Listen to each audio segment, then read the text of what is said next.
The broadcast is now starting. All attendees are in listen-only mode. Good evening, everyone. I'd like to welcome us to the Education Advisory Board meeting for the Village of Okay. Everyone hear me okay? Okay, thank you. I'd like to call this meeting to order, the Village of Royal Palm Beach Education Advisory Board meeting for Monday, December 11th. It is 6 o'clock, and I'm calling the meeting to order. I am filling in for our chair, Paula Wilson. I am Jennifer Sullivan. And I think we start every meeting with our Pledge of Allegiance, so please stand and join me.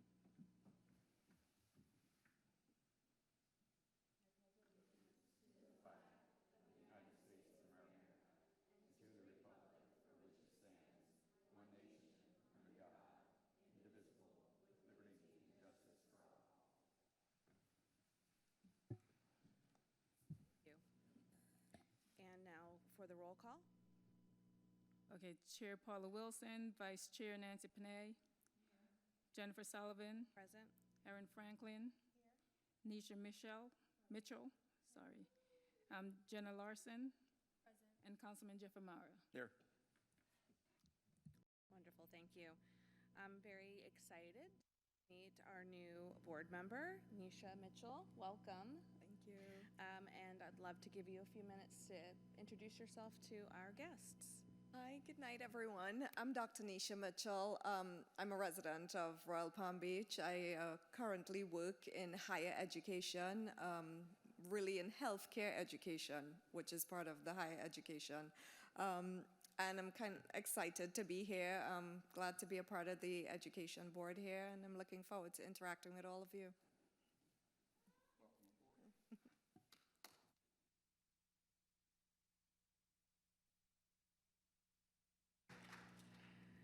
I think I can pass the baton back to Chair Paula Wilson now that she's arrived. Yes, and thank you. We're on the second item, Yep. the first presentation. All right, so I've been waiting for this moment. We're going to have a presentation here from Mr. Salter at Cypress Trails.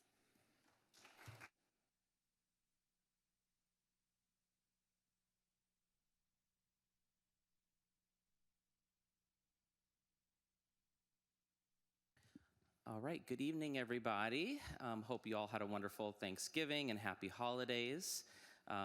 We are super excited to be here tonight because we are going to provide you with a state of our school, our annual presentation tonight, but also I'm super excited to share with you some new initiatives that are happening at Cypress Trails, both of which are district-sponsored initiatives.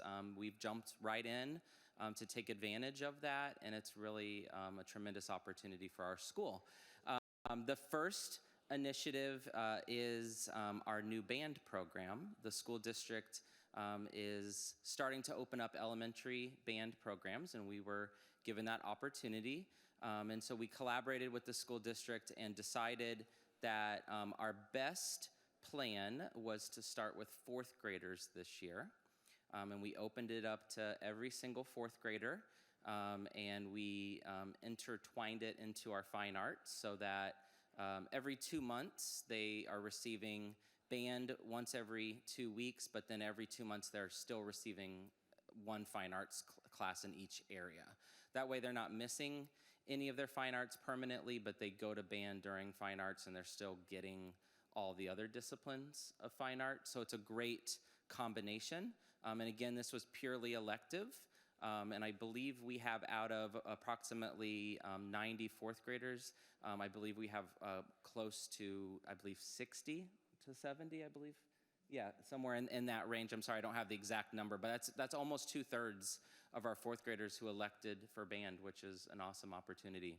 The pathway will be that then next year, they'll continue if they want into second year band, and then each year we'll have a new group of fourth graders come in and start first year band. So we're excited about this.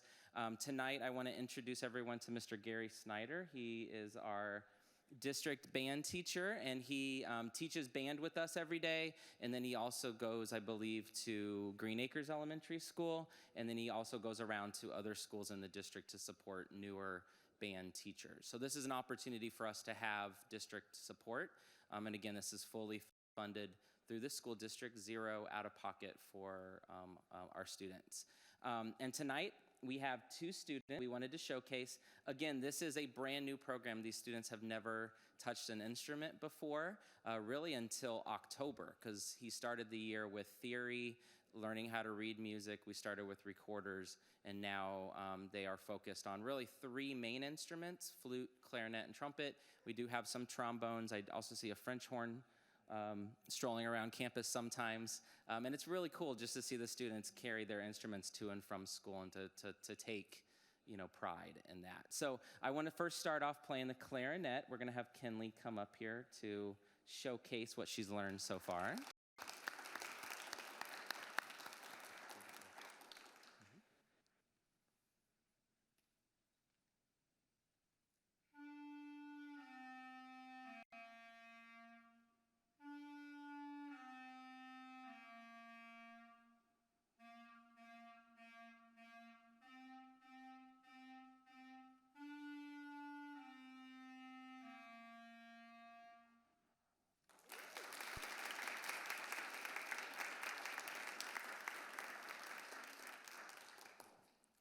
All right, pretty impressive for only just under 2 months, really.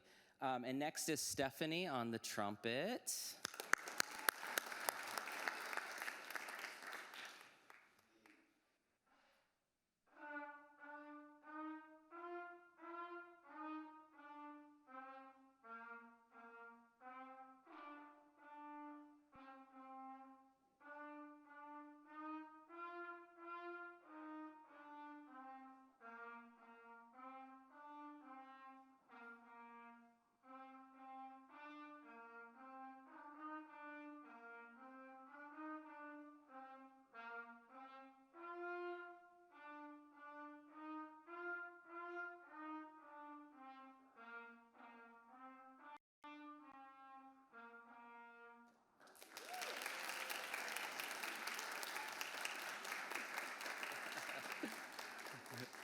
All right, and now the 2 of them together for a duet.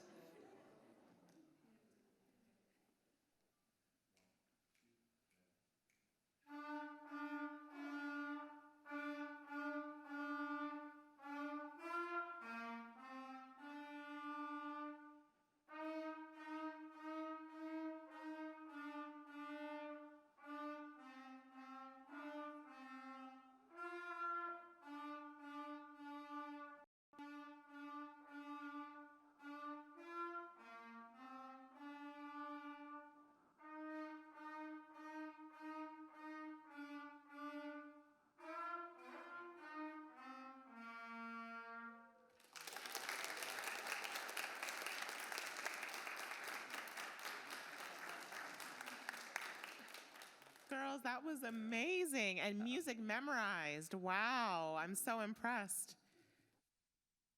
Awesome. So again, this is fully funded by the school district, an opportunity to jump in, and we've made some investments with our money to hopefully be strategic that we can sustain it, meaning that we have purchased additional instruments to look at next year's 4th graders coming up, and anticipating that we want to give everyone the opportunity in 5th grade to continue next year, so we always have enough instruments, and super excited about watching that program grow. Maybe next year we'll have a quartet or even an ensemble. But I want to, again, thank you to Mr. Schneider. He is a local resident of Royal Palm Beach. He comes in every morning at 7:30 and he does small groups. So like on Mondays and Tuesdays, flutes get to come in and do just a smaller group if they are able to come in at 7:30, and then he jets off to his other schools, and then he comes back at 10 o'clock every day for band. So we want to thank him for his dedication as well.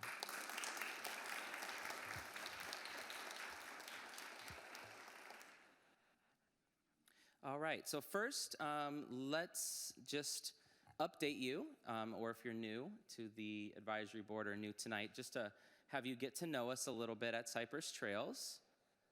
So currently we are at 506 students, which is actually an increase of 83 students over the last 5 years. So we're growing, but with that, comes the opportunity to still, though, remain small. That is a very important part of our school. We take advantage of that. Every school only gets one school counselor, for example, one principal. But I know every single student. And so that's pretty powerful that we can, make that investment into our students, into our families. And, we really try to embrace that, and with our academics and our, personal relationships, all the different factors. We are a Title I school. So that means that we do get additional funding. And with that funding, we really support academics at our school. We have an additional resource teacher who provides science, and that teacher also does fine arts, so that she teaches science on the fine arts wheel to kindergarten through 5th grade. She also does math resource and even some reading resource at the school. So she's utilized across the campus. We also have tutors. We have 2 fully certified tutors who just would rather tutor than be in the classroom. So they tutor 4 days a week for us in math, and then also in reading and math in the younger grades. So we're fortunate to have them, and these are 2 examples of Title I funding that we utilize along with other things across campus. We are proud to be A-rated, and just a little statistic, and I might not be totally accurate about this, but I keep track of these things. I believe we are the only Title I school to be A-rated for the last 6 years in a row. And I've been tracking it since 2015. The state switched over from FCAT to FSA. That year, there was like a preliminary baseline school grade of a B, but since that year, we've been an A for every year since. So we're extremely proud of that. I watch certain schools across the district. We're all competitive, and the other ones who did have an A dropped to a B. So I'm pretty sure we're the only A-rated Title I school consecutively like that. And you'll see a history here of our grades dating all the way back to 2017. So, we are very proud of this. Again, you'll see in a few minutes why, we believe we've been able to maintain this. And part of it's just being here in the village of Royal Palm Beach. We have so much support here, so much great collaboration between principals and teachers working together in professional development, and of course our awesome parents and students. So our current breakdown of demographics is that we're 44% Hispanic, like Mrs. Fleming mentioned at the last meeting, and I think overall in general, our Hispanic population here in Royal Palm Beach is growing, and that is true at our school, and we embrace that. 26% of our students are white, and 20% of our students are black in the 3 major demographic categories. 16% of our students have disabilities, and 17% of our students are emergent language learners.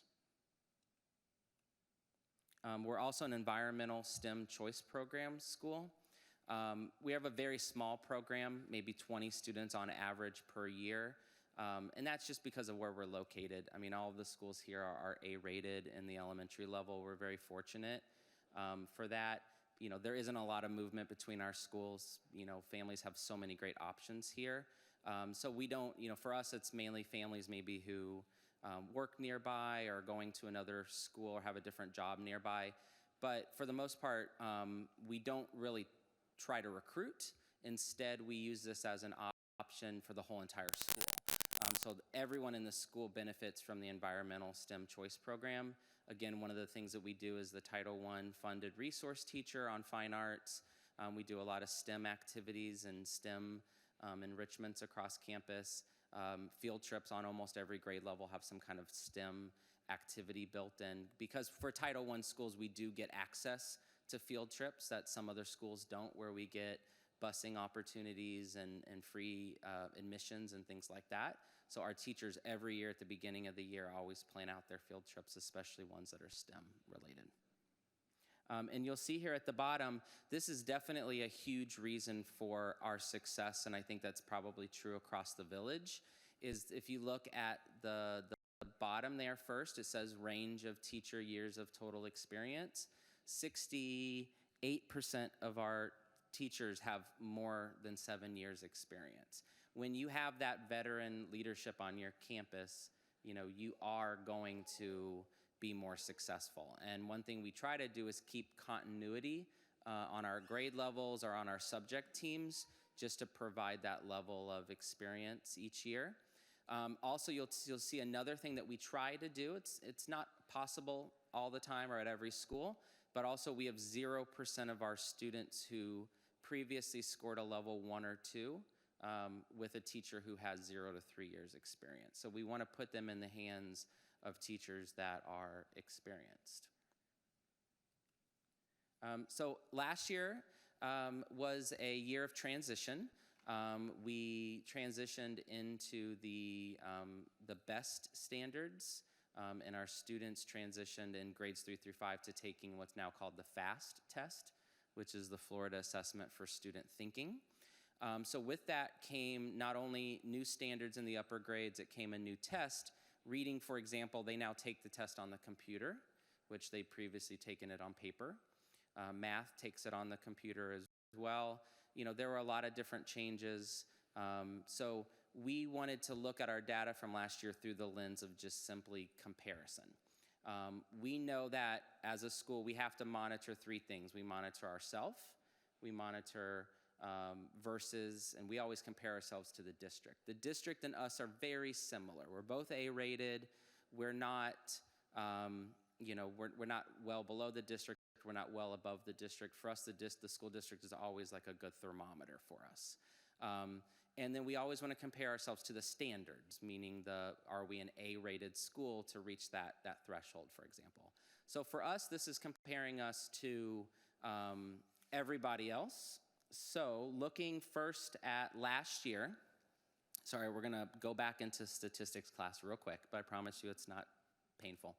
So right here, there are 2 lines to look at. This first line here is the percent of students that were 3 and above.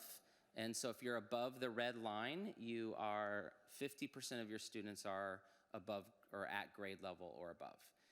And then to the middle red line, to the right of that red line, means that your students scored at a 1 year of growth or above. So for example, if all 8 of you up there took a test today and you scored a score, then whatever you scored together, like if you're similar to each other, you would be put in a cohort. Then I'm going to teach you for a whole year, and then you're going to take the test at the end of the year, and whatever is the middle of your cohort is 1 year's worth of growth. Because if you were paired with students who are similar to you, that means then you're being tracked together. Whatever your median is, that means the middle of your scores, that is 1 year's worth of growth. And if you scored above that in the higher percentile, you're above 1 year and lower, if that kind of makes sense. So for us, we want to be in this upper blue quadrant because that means we had high growth with all of our students being compared to students that are like them. And we also wanted to be above the threshold of 50% or more for proficiency in the district. So for us in reading last year, so this would have been 4th and 5th graders, because you have to have a previous year, we were right there. So that was the 13th highest in that category of high performance and high growth from our 4th and 5th graders in reading last year. And if you looked at us in math, the exact same statistics, we were right there. So as you can tell between those 2 dots, our math scores right now are higher, and that aligns with the district. The reading scores last year did take a drop a little bit, mostly probably due to the new rigor of the standards, the new curriculum, and the new online testing platform instead of paper pencil. But you'll see our math dot is tall, it's higher, and it's further to the right. But you'll see our math scores were almost a year and a half worth of growth. And this was the 8th highest in this category. So again, that's our students being compared to each other. So if they were an emergent language learner, for example, they're being compared to other emergent language learners who would have scored the same on that pretest. So we're very proud of that, because to us that measures how are we doing compared to everybody else. In a year of transition, that's important, because that shows us, okay, we are moving in a positive direction. So now looking at this year, again, I want to provide you with a little bit of background. The school district this year is now utilizing a checkpoint system, and this checkpoint system allows us to look at our student achievement data throughout the year to try to predict being on track, so that by the end of the year, are we predicting that the students can score a level 3 or higher and be proficient at the end of the year. So the two that we're going to look at is called Checkpoint 1, which was a test they took in August. This was what we call PM1, which is Progress Monitoring Number 1. So the data you're going to see there is a predicted formula. There is a percent formula that is used to determine if students score a certain score, they will, on that same track, be predicted to be on grade level by the end of the year. And then checkpoint number 2, you'll see there it says PM1 and any USAs to date. USAs stand for Unit Standards Assessments. That essentially is like a unit test. So in reading, we do 3-week units, and they take a test at the end. Math, most of the time it's about 2 weeks, and they'll take a unit USA test. So they're using these tests to try to formulate a predictor of proficiency. So for us, again, we want to be top right. So in these quadrants, top right means 2 things. So it means that we are predicted above the district in terms of our predicted student achievement, and it means that we're also predicted to be higher than the district in terms of growing from last year to this year. Because this year, we are having official school grades again, with there now being a baseline test last year, and now this year being the first year with the baseline intact. Now we are going to have school grades, so we need to monitor, are we growing from the end of last year to this year? So again, top right is our goal, is where we want to be. So for kindergarten through 2nd grade, English language arts, we were right there. So we are in that top upper quadrant, and for checkpoint, that was checkpoint 1, so that was after they took the test in August. And then by the end of October, we were right there. So we slid backwards, so that means that those USA tests are showing an indication that our students are moving backwards a little bit on both growth and predicted. So of course we're working on that, and we've met with our teams, and we're looking at supporting our students more there, but we're still in that top right. For 3 through 5 English language arts, we started off with right there, so we're kind of barely on, like, in between quadrant 3 and 4. But now coming out of that, we moved over to the right. So our proficiency is roughly the same, but we did outperform the district in terms of the growth from last year to this year. This is an area for us. You're going to see our dots in math are going to be a little bit higher. So this is something that we're monitoring very, very closely.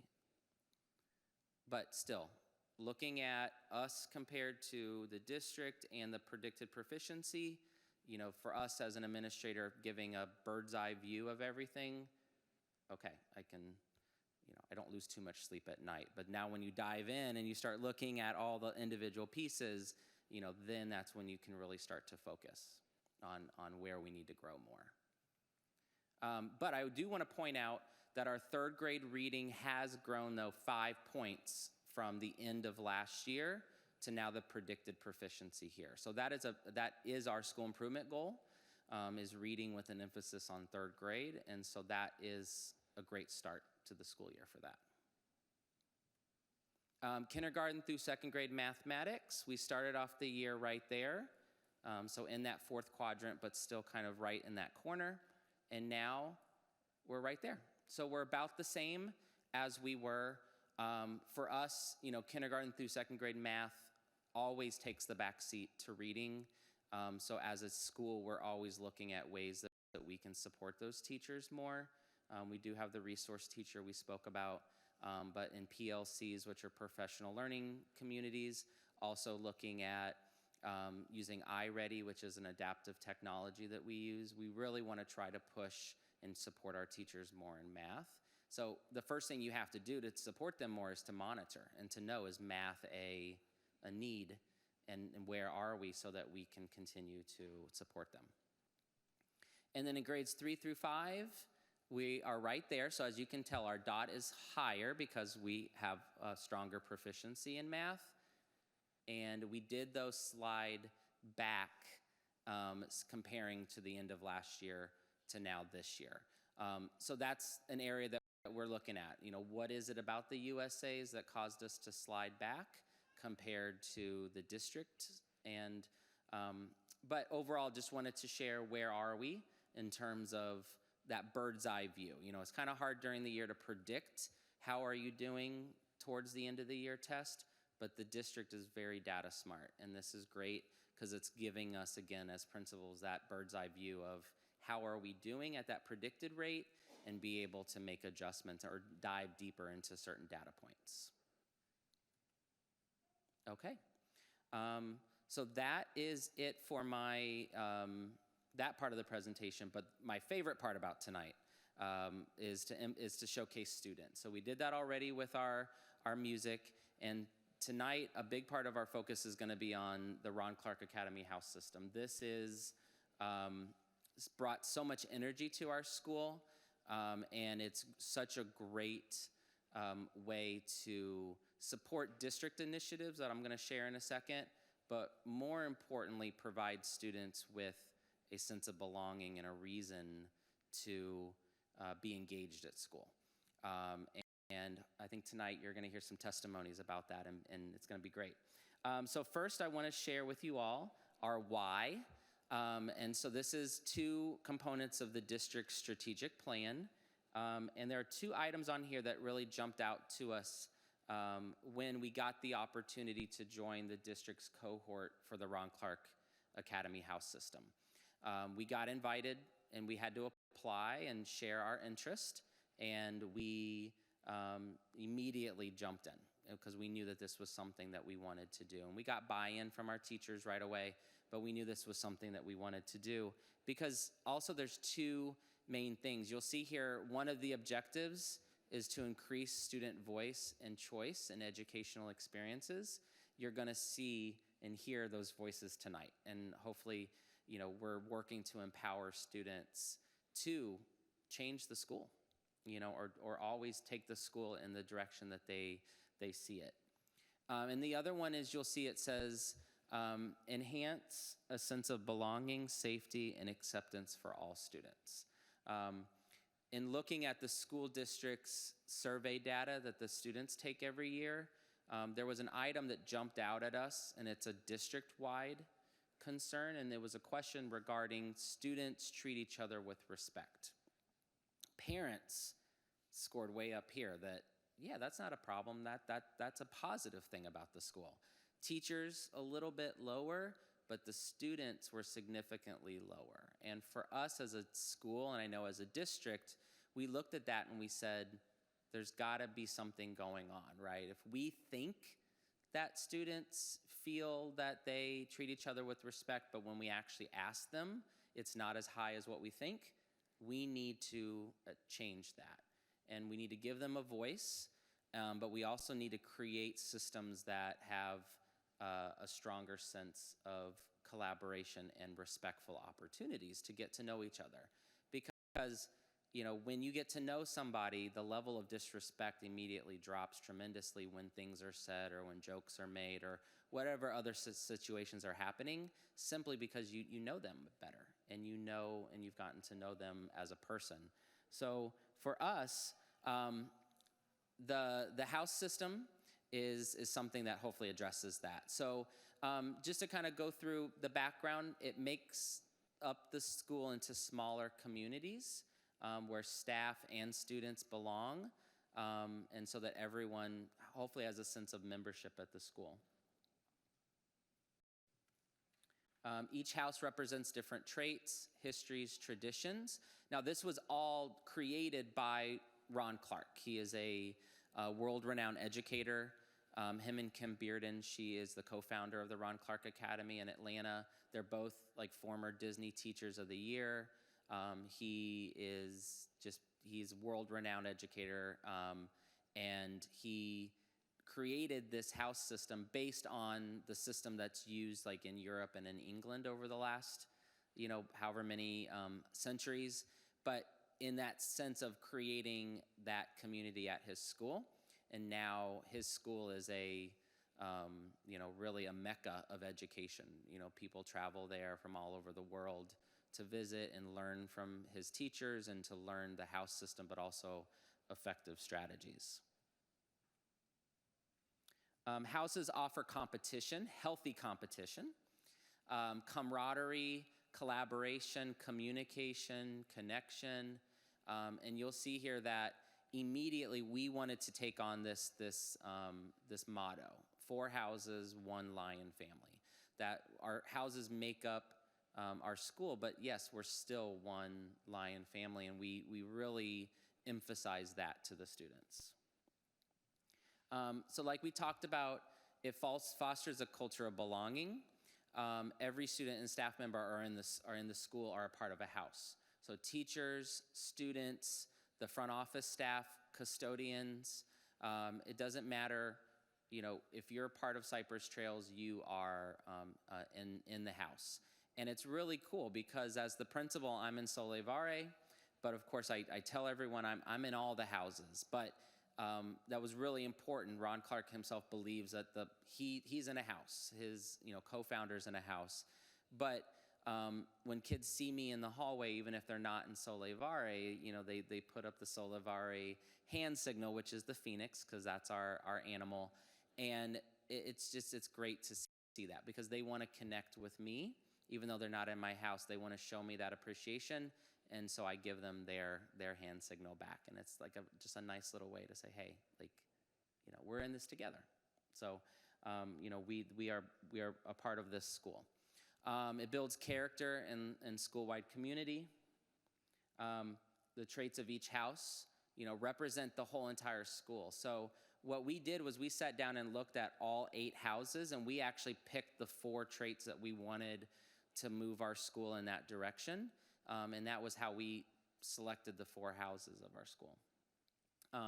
Each student's personal accomplishments are rewarded with points, but those points go towards the collective house, not just that individual student. And you'll see that here in just a little bit.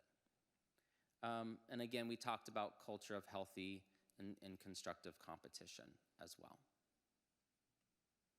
All right, so the 4 houses. The first one is Nuka Mori. Nuka Mori, what do we say? Fly, dragons fly, right? And so Nuka Mori, they are the dragons. Their color is purple, and they're the house of kindness. So their hand signal is the peace signs because of kindness and peace. Next, we have Unraka. What do we say, Unraka? Right, get your paws out. Because they're the tigers, and they're the orange house. They're the house of unity. Next, we have Protos, P-R-O. Our house is the best. And so Protos is the turquoise house, and they're the bears. So they also go like this for the bear claws, because we got bears and tigers. So tigers go like this, bears go like this. All right? And then we've got Solevare. And so Solevare is the gold house. We are the house of uplifting, and that's our signal. Like I showed you earlier, it's the hardest signal, but it's the phoenix feathers. All right, so our journey started where we picked our 6. That's what Ron Clark says. He says you get your 6 and you go from there. And so our 6 was me, Lauren Hall, our assistant principal, Camille Edgecombe Smith, who is our school counselor, Samantha Warner is a 5th grade teacher. Grace York is a 3rd grade teacher, and Francina McGuire is a 2nd grade teacher. That's our 6. And we traveled to Atlanta over the summer and went to something called HouseCon. And it's basically just a 2 or 3 day experience where they teach you all about the house system, and you leave super, super excited. So as you can see from these pictures here, that's us with Ron Clark there in the middle and Kim Bearden. It just brought so much energy and ideas. I mean, we were going from group to group, eating lunch, talking about ideas. I just left with a whole notebook full of to-dos to get ready for the school year this year.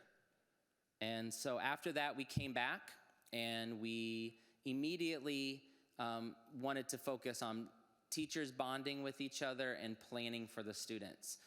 We actually sorted the teachers ourselves. We wanted to be strategic. We didn't want all of the most spirited teachers to be in the same house, the artistic teachers to be in the same house. We decided to split them up. Also, too, because on most grade levels, we have 4.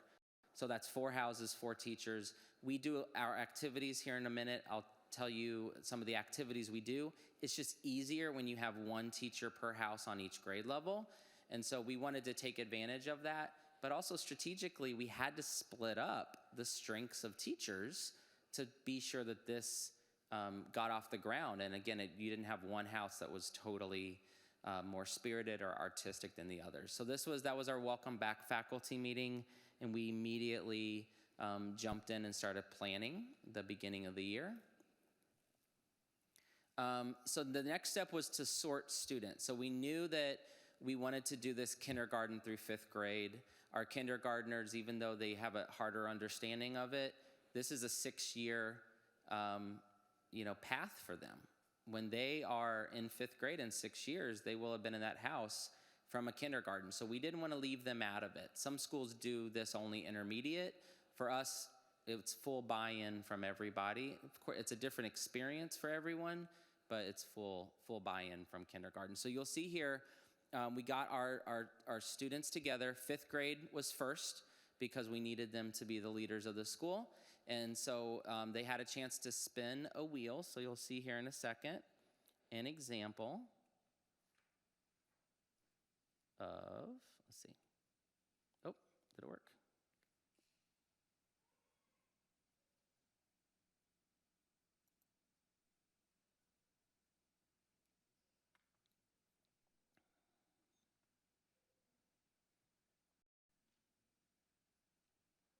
It's okay if it doesn't.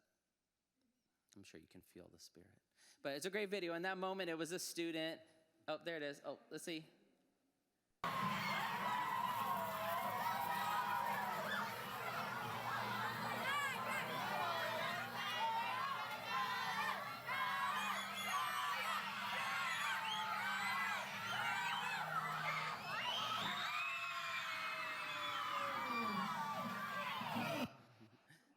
So it was extremely exciting. As you can tell, I had a feeling he wanted Protos.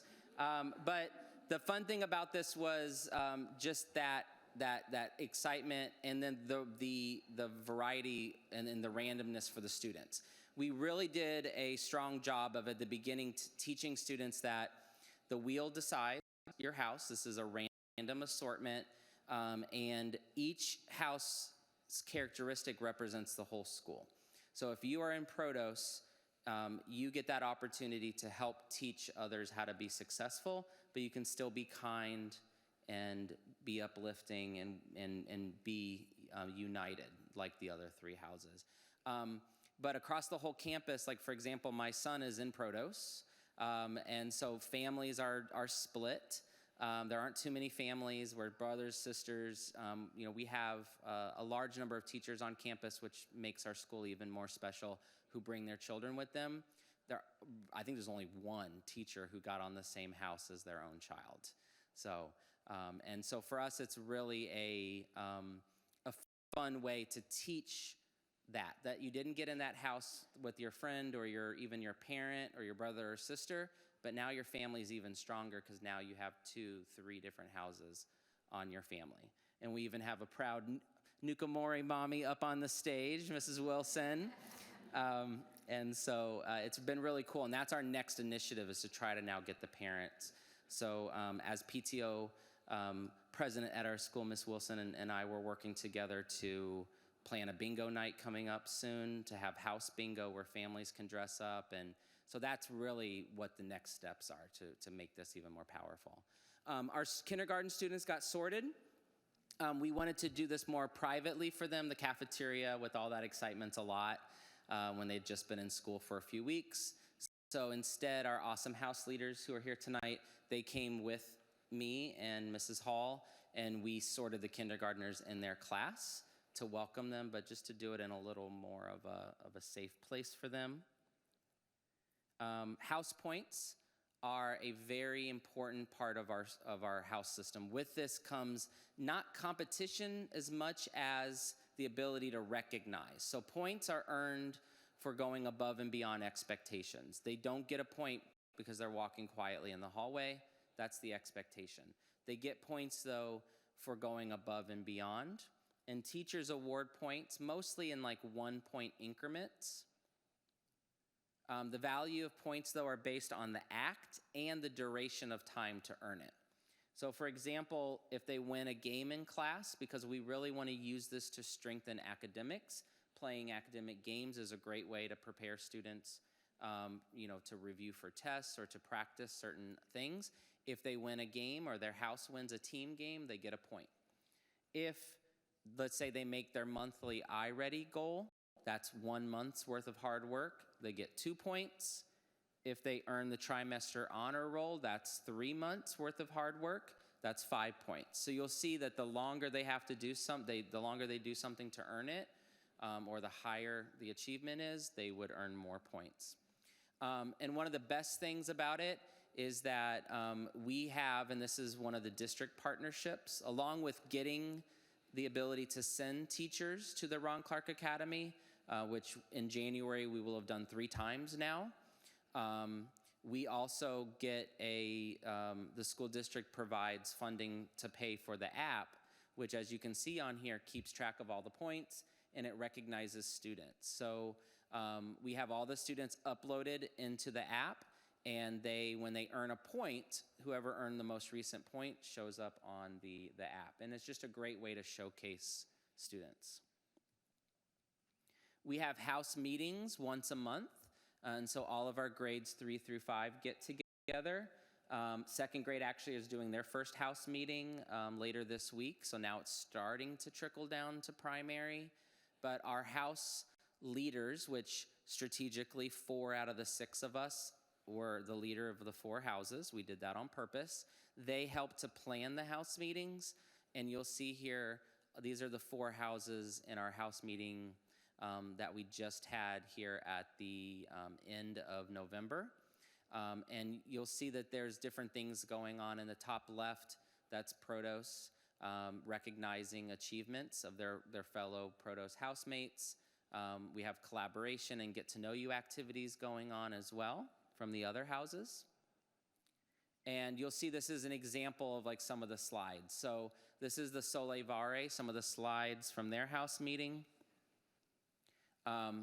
We always have expectations at our meetings to be sure that students are all on the same page and working together.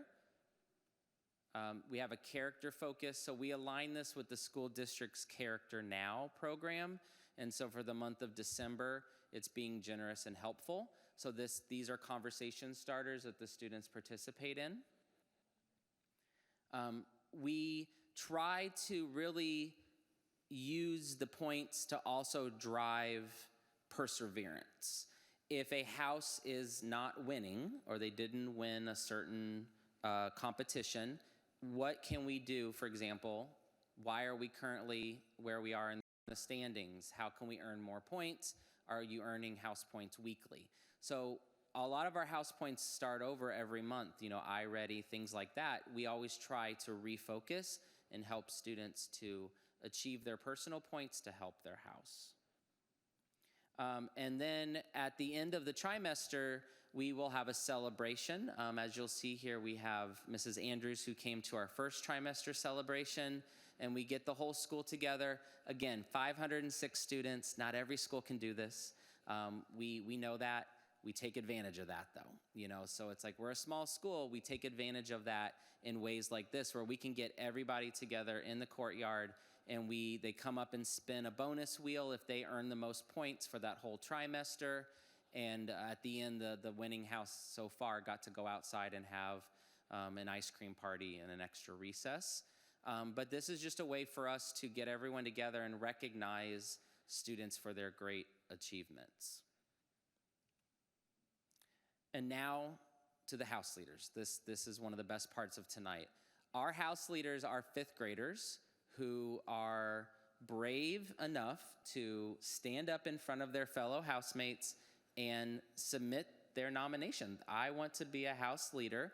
And for the very first year, and having 0 role models, we had students step up, and as you can see from the pictures here, make presentations or make posters and stand up in front of their fellow fifth grade housemates. And then each student in the house got to vote for their top 2. We, as a house council, the 6 of us, looked at 2 factors. One was how many votes did they get, and the other was us. Do we see that these students have been leaders and role models across campus? And it just so happened that literally the person who got the most votes really was the person that the house council chose anyway. And I think that that's really powerful, because moving forward, our fifth graders are going to decide, because if they're voting based on the character of the student and how they've been as a Cypress Trails Lion from kindergarten to 4th grade, then to us that's the most powerful thing, because there's a lot of things we don't know. We don't see behind the scenes about what kind of person are they in those moments where we're not around.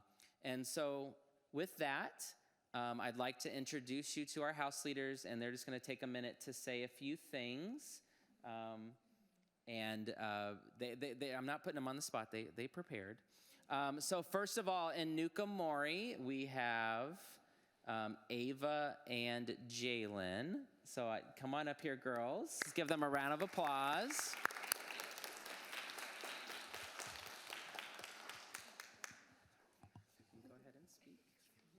So I asked them to talk briefly just about something that's like a memory from being a house leader, or something that's been impactful.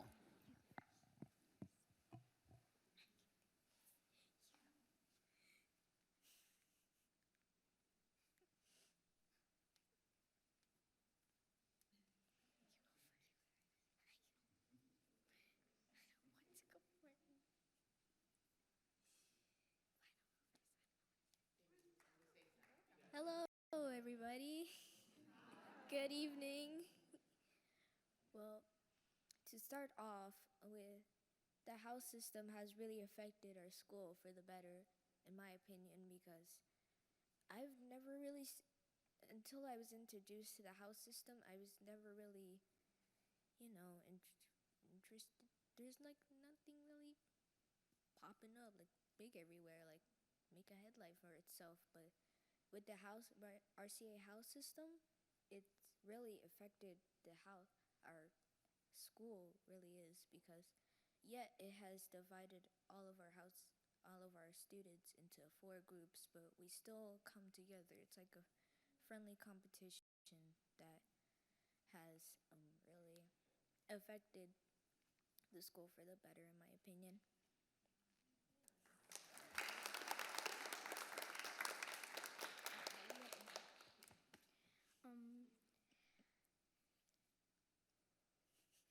Since the house meeting, we've seen a lot of kids act really much better than they have before the RCA house system, and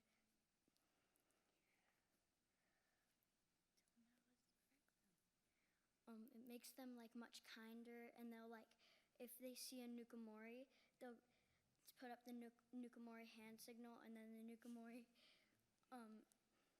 if you're in Nuka Mori, you could put up the other hand signals.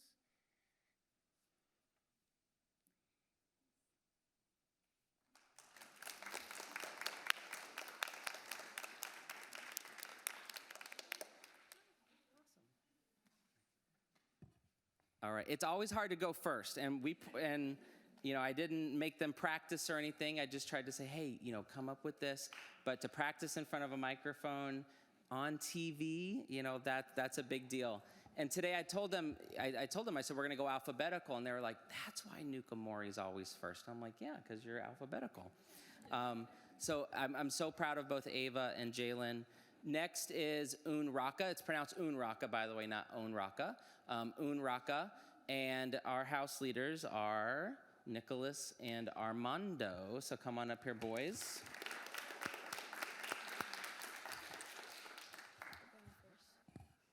Good afternoon. So, how the house system has gotten an impact on everyone probably is like creative.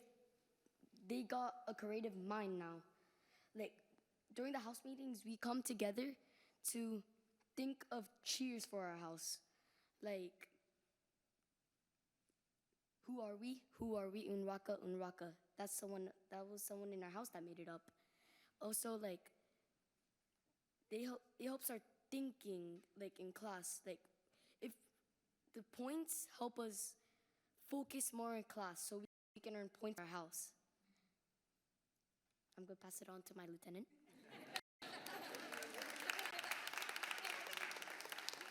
Hi.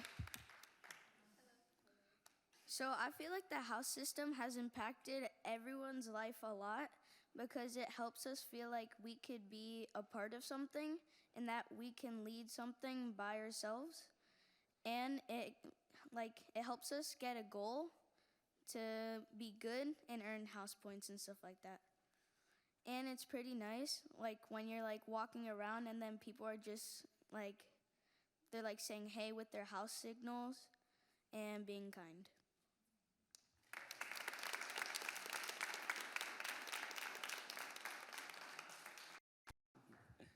All right, next we have Protos. And let's welcome up House Captain Sophia and Lieutenant Tyler. Hello. So I have prepared a speech. My name is Sophia. I am the house captain of Protos. I am here today to tell you how Protos has affected me. So I don't know about you, but I'm pretty competitive with my brothers and my family. So I feel like Protos has affected me because in the last few months, I've seen that me and other kids have been working together and have been becoming less competitive, and we've been working together to achieve our goals. So I feel that in game night, I'm not fighting my brothers as much. So we work together, and I'm really proud of the kids in Protos because I've seen they've been improving a lot in how they treat us and other people and how they work together. Thank you. Good afternoon. My name is Tyler. I'm in 5th grade, and I'm going to be talking about how Protos has affected me and how the house system has affected me. So firstly, it ignites a fire within you to always keep going no matter what. And it makes you feel that, like, teamwork makes the dream work. So you never feel separated because in your house, it's more united. Even though it's divided into 4 houses, we're still one Lion family. And it feels like a family to be with other people that you've not known before. Like, let's say you've been sorted and you meet someone from 5th grade and you're like, hey, I've never seen you before, want to be friends? So that's it, really. Goodbye.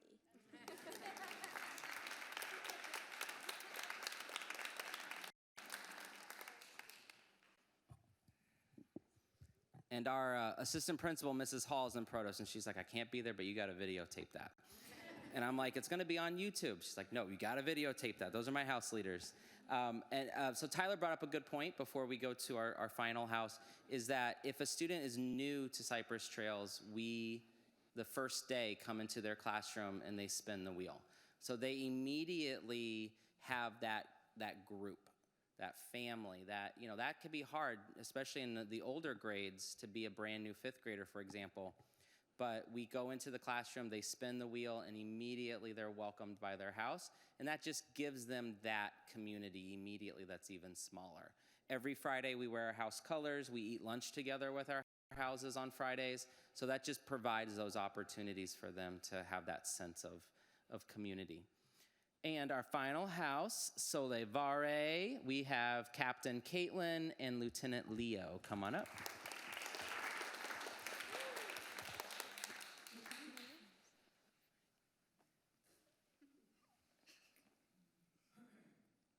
So, the house system has affected not just me, but the whole school in many ways more than one. I know there's a competitive part for the house system, but it's healthy. It drives kids in harder goals to do harder goals and reach levels they never even thought to reach. And to affect that, they also been kinder. And I notice when I walk around the campus, I see way more kids being kinder.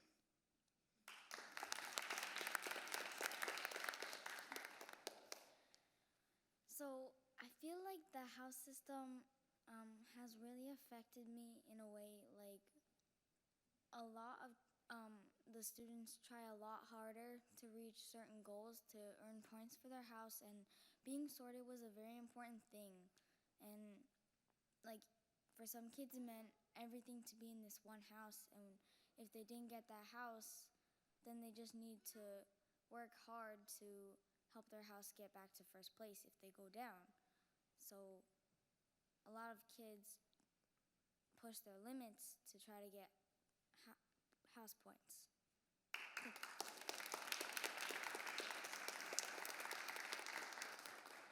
Before you conclude, Mr. Salter, I just want to say that I'm so proud of you house leaders. I've told Mr. Salter this before. I see you all on campus every time I'm there.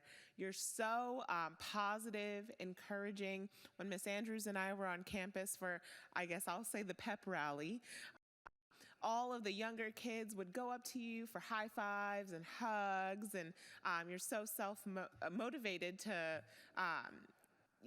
to change and to do things, new things. So I'm very, very proud of you all.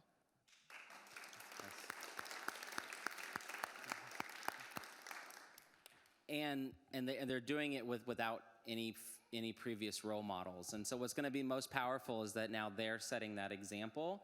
And our fourth graders this May, they will submit if they want to be a house leader. And then that way we're going to head into fifth grade next year with our house leaders already selected at the end of the year. And then that will hit the ground running even stronger. But they will have this very first group of house leaders as their examples to follow. So I just invite everybody to connect with us. The final slide here is just our Facebook page. I'm old school. It's still Twitter to me. It's not X. So our Twitter handle, and then of course our school website there at the bottom. I just can't thank you all enough for your support. I always try to make this presentation shorter, but I always can't. So I appreciate everyone's patience tonight, and hopefully you've seen the impact that we have to empower our students more at Cypress Trails. Is there any questions from the board? Yes. How many schools in the district have this program? There's approximately 15. Yeah, so we are, it's mostly elementary schools. There's a few middle schools that have it. I'm not sure if any high schools, maybe one high school or two have it, but it's mostly elementaries and middle school. And some have maybe 6 or 8 houses. It just depends on their size. But for us, 4 is a perfect size. And do any of the other schools in Royal Palm Beach have it? Everglades Elementary School has it, which does serve our more eastern part of Royal Palm Beach there behind Costco. But no, that would be our closest one. But again, it's only been around for 2 years. and there aren't, for us, we had the opportunity, we jumped in and applied, but hopefully, we're going to see more just from our impact. We're very fortunate. We actually had Ron Clark and his team visit us. That was a great honor that we got asked to host as a first-year school. So hopefully we'll have that opportunity to continue to show, what we can do at the elementary level and the impact that it's having. And we have a very great partnership with Crestwood because our former students can stay in the morning and volunteer with us until school starts. And already today, a lot of them were saying, so if we go to Crestwood, can we still be in Unraka? Can we still be in our house? And I said, of course. You can even come to the house meetings because our house meetings are before school starts at Crestwood. So if we can keep that bond and that connection point with them, even if a middle school doesn't have the house system, to me that's great because now if they do come back and volunteer with us, they can now be mentors within their house, which is really powerful. Yeah. Thank you. Yes. I just wanted to make a comment to say, congratulations and well done on this program. You can, tell the enthusiasm you have, and thank you for bringing your students. Since I do have two 20-year-old alumni of Cypress Trails, I'm wondering if you're going to have any alumni. I'm sure they would love to be in a house. Yeah. You have to think about some of your old students. Of course, yeah, definitely. I mean, we're definitely going to try to stretch out. We even have, substitute teachers that are a little more frequent to our school that, have wanted to be sorted into the houses. So if we can definitely get to our families and include them, I think alumni would be the next step. Yeah, that's awesome. If there are, So congratulations again, and actually thanks for inviting us over to actually witness the houses in action. And as I was saying when I came in, if I ever really need any kind of lift, I don't have to just come to Solivari. Just attending any of those house meetings are just fantastic. I mean, you could sense the energy, and it's real. It's not something made up. It is very real. It's very powerful. A sense of belonging is powerful. A sense of respecting one another is just absolutely the right thing for us, especially at this point in time. So thank you for what you're doing, and congratulations.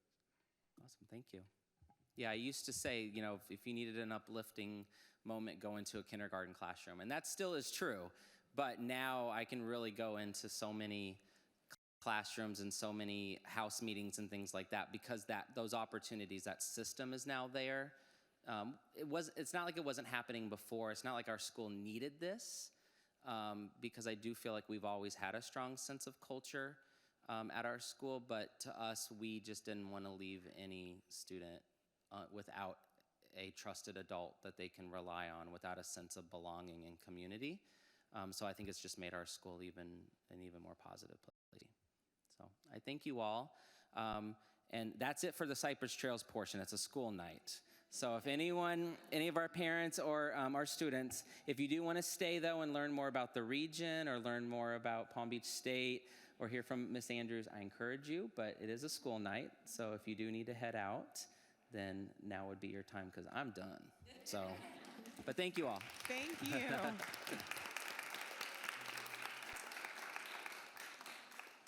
So we will now have a presentation by Dean Kimberly Lancaster, who's the Dean of Academic Affairs at Palm Beach State College. So as you all know, part of my chair's initiative is to reinforce continuity in schools in our village. So a couple of months ago, we had a presentation on the learning side of things, and now I'd like to reach to the other side of things, and I'm so glad that you accepted our invitation, Dean Lancaster, to present higher education opportunities for village students. Thank you. I just want to say it's not fair to follow that act. I wish I would have been first, but wow, kudos to the principal. What an awesome, I wish we could have houses at Palm Beach State College. But I would love to be sorted if the principal's open to that. But anyway, wonderful. It's so good to see education and leadership starting in elementary school. I have 2 elementary school students, not at this school, but at a different school in Waxahachie Groves. And it's just awesome to see young children learning leadership skills at a very young age. So kudos. And I want to know when you sleep, Paula. So as Paula mentioned, I am Kimberly Lancaster. As of today, I'm the Executive Dean of the Loxahatchee Groves campus and the Academic Dean. And I have been serving at Palm Beach State College for longer than I would like to say, but for 30 years. So I'm happy to be here with you to talk about Palm Beach State College, who has been a part of this community for 90 years. We're celebrating our 90th anniversary this year. And that's, quite a milestone for us. And many people don't realize that we've been in the community that long. So I'll go ahead and get started. So Palm Beach State College has 5 campuses. Loxahatchee Groves is our newest campus. We opened that campus with about 700 students 6 years ago. We also have a campus in Lake Worth, which is our largest campus, oldest campus. We have a campus out west in Belglade, and we have a campus in Boca Raton and Palm Beach Gardens. So this slide talks about one of the most exciting things for me as the dean of the Loxahatchee campus.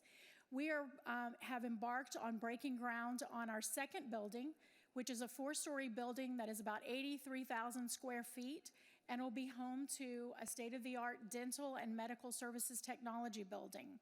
And I promise you that I'm certain that we have almost outgrown that building and we haven't even opened the doors yet. But this is a link to the live look. If you're interested and bored and have nothing else to do, you could go to this link and see live footage of what's happening on the campus.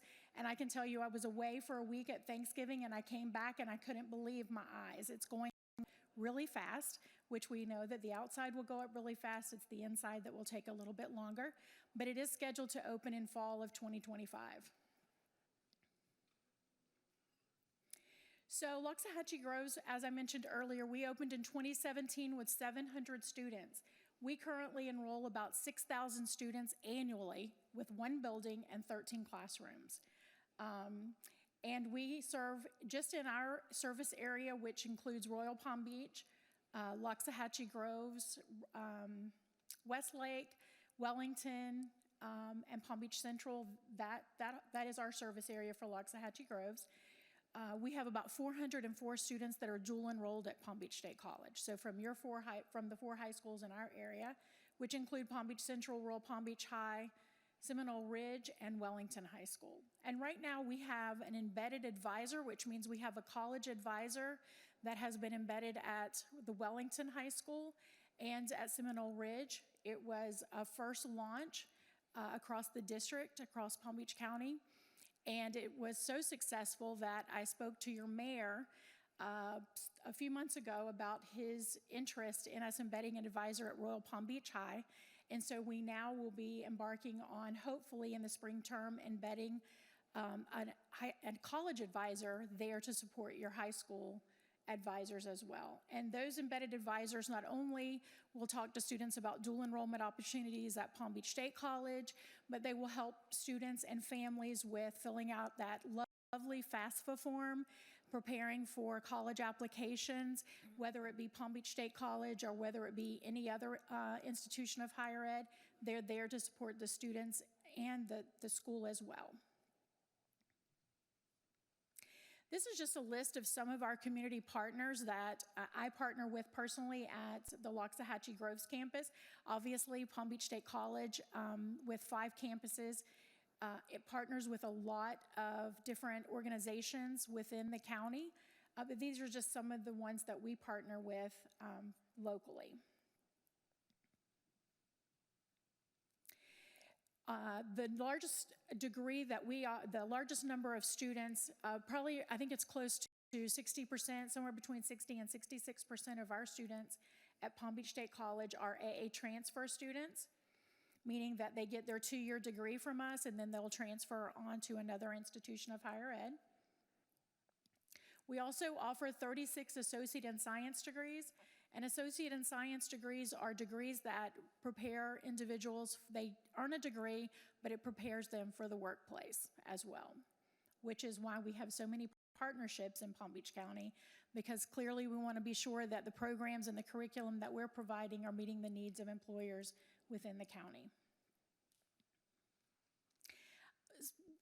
What's not known about Palm Beach State College oftentimes is that you'll hear students say that they want to go away to a university because they want the life experience. They want the experience of being on a college campus. And, you know, let's face it, being away from their parents. We've all been there. But some of the things that are offered in regards to student life at Palm Beach State College is that we have student government, we have Club Rush, we have community and volunteer service opportunities for students. We have a student activity center located at each of our campuses. We have a Panther's Closet, which allows students to go into the closet and purchase. I don't even think they have to purchase. No purchase, free to them. They can get suits if they're going on an interview.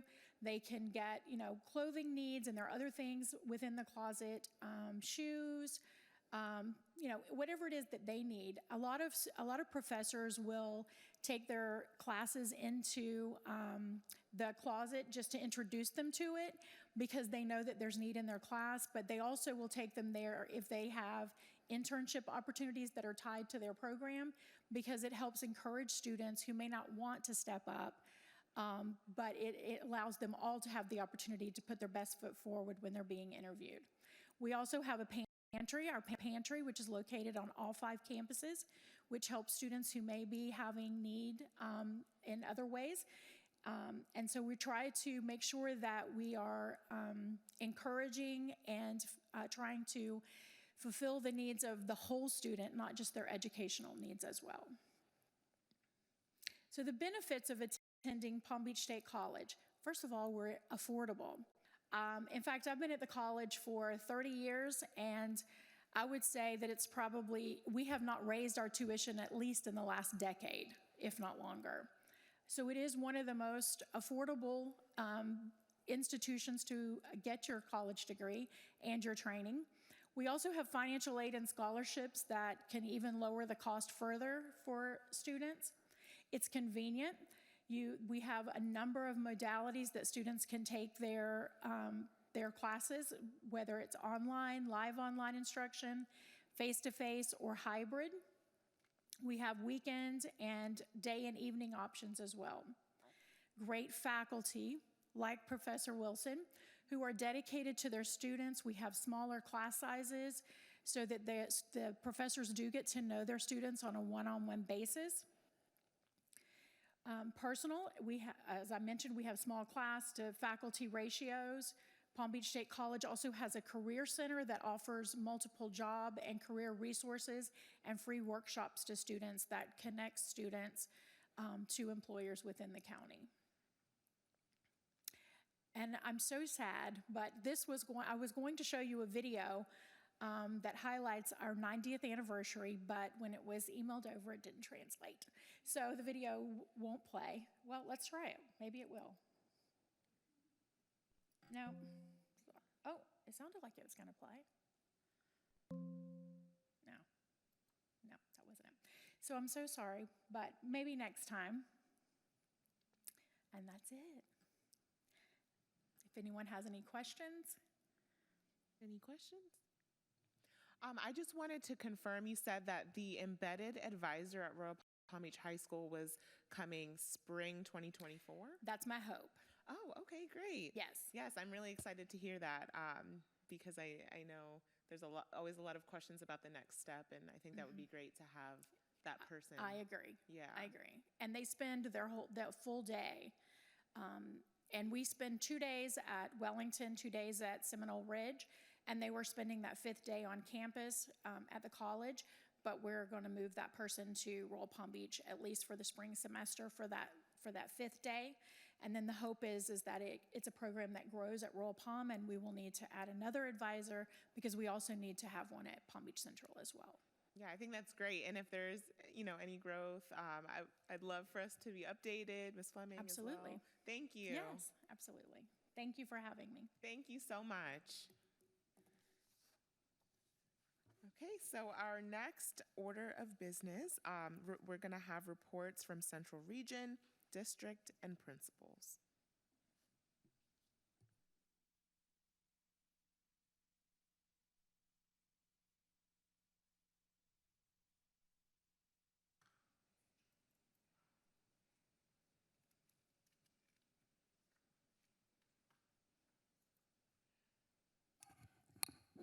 Good evening, Village of Royal Palm. It's such a pleasure to be back again this month. With that, I also bring greetings from Superintendent Burke, Deputy Superintendent Tierney, and the rest of our upper leadership, especially as we're leaning, and some of us have already started holiday season. So we want to wish you a very happy holiday season and look forward to a great start of January of our new year. So, of course, before I get started with, let's bring you hot off the press kind of news, I do want to share with you that the school grades came out today from FY23.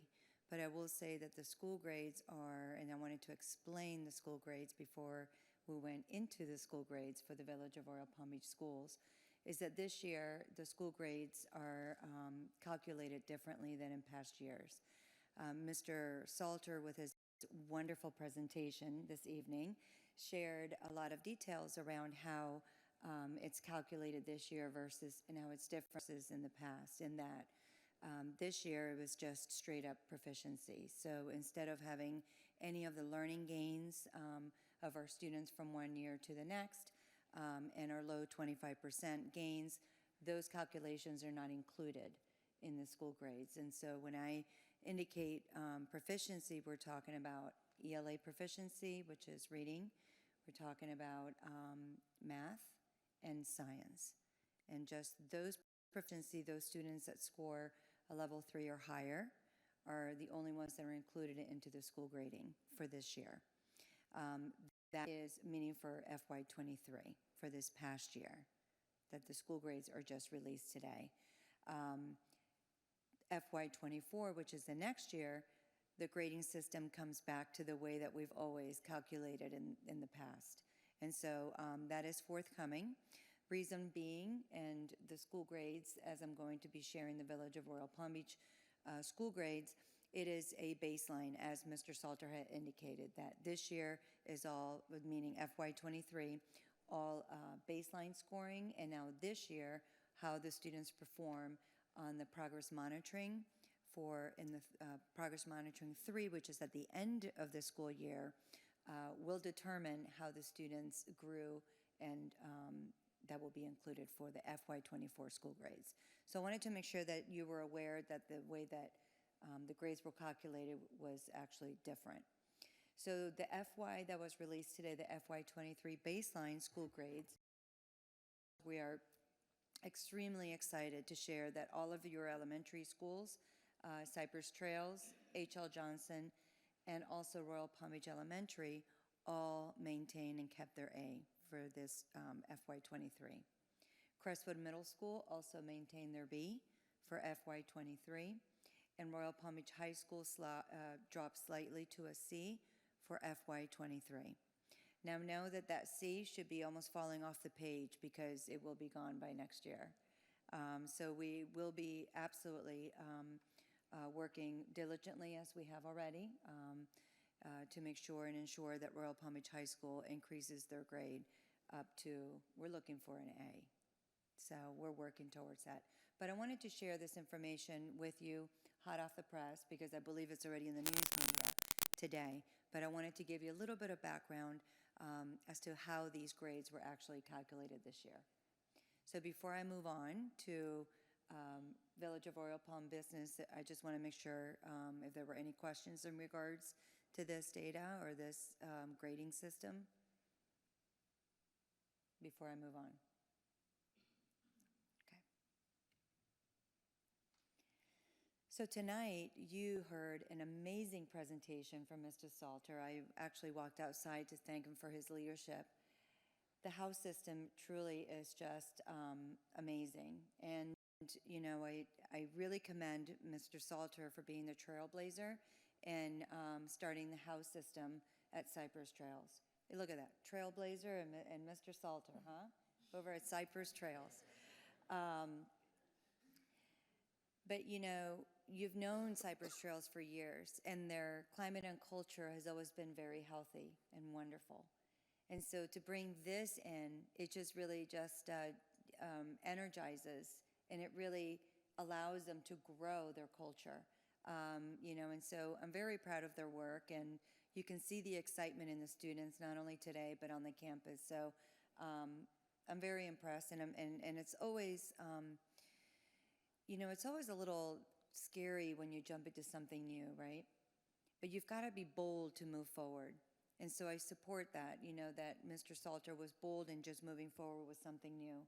And it has really just grown into something that has been building that culture in the direction that it continues to be built over at Cypress. So love those houses. I don't know if I'll be able to get the wheel, but maybe so. Yes, Ms. Green too. Ms. Vivian Green needs to be spinning that wheel. All right, so let's talk a little bit more about Cypress Trails. Out of 122 students in grade 1 through 5th grade passed 18 or more lessons in iReady this summer, both in reading and in math. They also traveled to Astroscape for a field trip to celebrate their hard work, and also their next SAC meeting is scheduled for February 7th.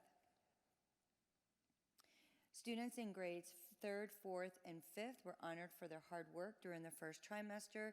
Mr. Salter had explained that as well, and I know that Ms. Andrews was, of course, there, as she usually is, celebrating her students. They were recognized for not only the principal's honor roll, but also citizenship, and 123 of those students were recognized, as well as 665 house points were earned. Over at H.L. Johnson, musical director Jacqueline Pawali was recognized by the district as an outstanding Holocaust educator by the FAU Center for Holocaust and Human Rights. She was awarded the Gutterman Family Outstanding Holocaust Educator Award, which is a prestigious honor that recognizes teachers whose efforts have had a positive impact on the schools and also the wider community in the field of Holocaust and also human rights education. Also at H.L. Johnson, they had STEAM Family Night. It was held last month, and they celebrate their natural curiosity, eagerness to learn, and also problem-solving abilities for their Jaguars. Activities were provided by the Cox Science Museum, and it was also led by the Royal Palm Beach High School and JROTC, as well as the Crestwoods National Junior Honor Society. The 4th grade Jaguars also concluded Unit 3 with the newest tradition of text feature surgery, and that would be in English language arts. Classrooms were also transformed into operating rooms, and students acted as surgeons looking at text features. Their next SAC meeting is February 28th. Moving on to Royal Palm Beach Elementary School, the Bobcats welcomed many guests on November 14th for their new Ben Carson's Reading Room, their grand opening, and also ribbon cutting ceremony. They also enjoyed reading new books in the amazing new library. And if you have not seen one of the Ben Carson's reading libraries, it's absolutely amazing, absolutely amazing. So, you know, please do so. They also held their Winterfest, which was on December 1st, and then they enjoyed movies, face painting, arts and crafts, as well as pizza, and it snowed in Florida over at Royal Palm Beach Elementary. Their next SAC meeting is scheduled for this week, December 13th. Moving to our middle schoolers, our Eagles, Crestwood students, building financial literacy readiness. And boy, our students really need that.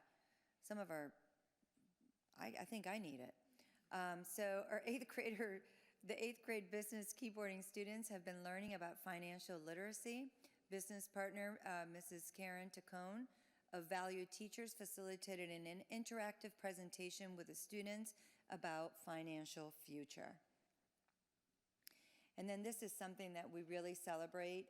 Crestwood Middle School has always had such an amazing art program, and their success. Well, this year, Caitlin, our 7th grader, Caitlin, who has already earned so many awards, also just recently was selected as the season greeting card contest winner from our superintendent. And so she will be recognized this Wednesday at the board meeting. So way to go, Caitlin. It's beautiful. I would love to send those to my family. They're beautiful. Crestwood Food for Families Drive was a huge success. They were able to also identify 3 of their very own families that are in need and bless them with not only the baskets but also a Publix gift card. Other items were also donated to the West Area Sheriff's Office to bless families in the Glades area. So in return, they paid it forward to their school staff with a ton of cotton candy. Also, 14 of their student artists have also been, their artwork has been displayed at the district. Actually have gone in and seen it. It's beautiful work. We're very, very proud of our Crestwood Eagles. Their next SAC meeting scheduled for February 1st. At Royal Palm Beach High School, we want to congratulate the new National Honor Society members. I know that that is quite a challenge to be able to earn the right to become a member of the National Honor Society. Their induction ceremony celebrated their hard work, their dedication, as well as commitment to the 4 pillars. And those 4 pillars are scholarship, service, leadership, and character. Also, the Student Council received words of wisdom from, of course, Ms. Andrews, as always. She also shared ways to take their leadership to the next level, about being accountable, and also walking with purpose. The IB Senior Wildcats were excited to also bring some holiday cheers to those in need by holding a toy drive. And also for the tots over at H.L. Johnson. The next SAC meeting is scheduled for January 16th. I want to take an opportunity, many of the times that I come in and present really is all around the village of Royal Palm and the schools within the village, as well as, how they're performing. But one of the ways that I want to also be able to have an opportunity to talk about attendance, the importance of attendance, and also truancy. So one of the areas that we know is directly affecting the performance of our students and the performance of the schools essentially is attendance. I want to say that there's a significant difference in absenteeism from before COVID and after COVID. We can feel it in the school centers that students have been absent a lot more, significantly more, after COVID than before, for whatever reason. It could be comfort level of, I've already experienced ways that I can learn from home, at times maybe independently. We really don't know what the root cause is, but we certainly know that the numbers are showing that the attendance issues have increased significantly. So I would like to take an opportunity to just talk about that. So there are statistics are showing that children who miss a lot of school in kindergarten and first grade are much less likely to read at the grade level by 3rd grade. And unfortunately, we're seeing the majority of the absenteeism in kindergarten and first grade. Students who cannot read by the time that they get to 3rd grade are 4 times more likely to drop out of high school. By 6th grade, absenteeism is one of the 3 signs that a student may drop out of high school also. And by 9th grade, attendance is even a better predictor of graduation. So if you think about all of the negatives in regards to absenteeism, we really need to work with our families, and I ask you to please when you speak to our families or to our community, to really encourage to make sure that they're sending their students to school. We can't if they're not there. Going back to FY21, U.S. Department of Education, the chronic absenteeism data, it showed that just in Palm Beach County, over 30,000 students were chronically absent in Palm Beach County. And now in FY23, it's even worse. So I wanted to share what our attendance is, our attendance policy, 5.09, and absenteeism and truancy, and what excused absences are. And then also I wanted to share that excused and unexcused absences, or when students are absent from school because of discipline, otherwise out of school suspension, or even in school suspension, students are provided the ability to make up all the missed work. So going back to the U.S. Department of Education and the chronic absenteeism data, if you look at Palm Beach, we're in the top 5. And now those numbers are really relative, because when you look at Miami-Dade has a lot more students than we do. So it's really relative, but to have over 30,000 students that are chronically absent is a big issue. And then this is the FY23 attendance year in review.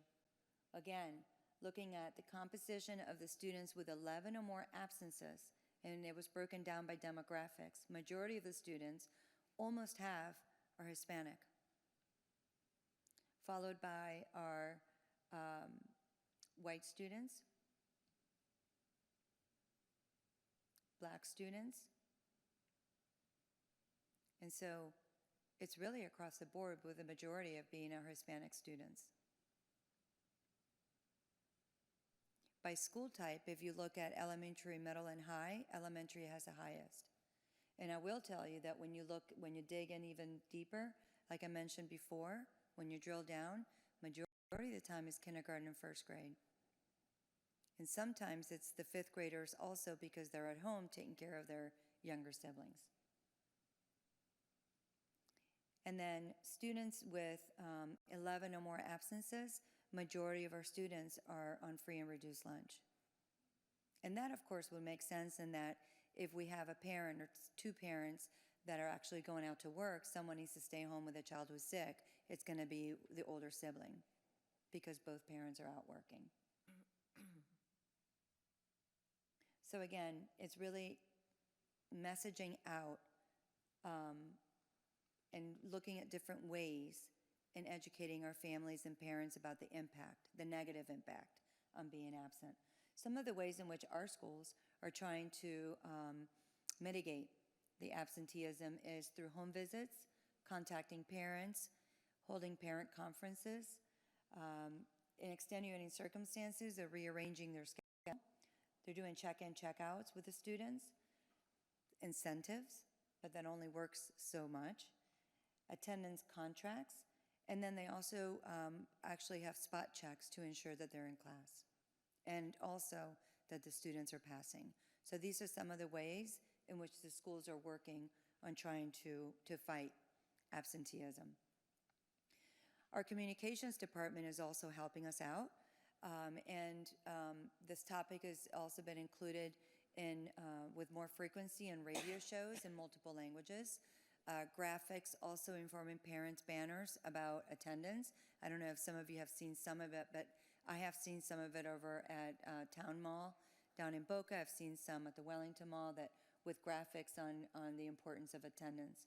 But now, as I go out and speak to the different communities, I'm bringing that information also as part of a pseudo communications department to get everybody to work with us together on making sure that our parents understand the importance of the students being in school. And I'm going to open it up to questions.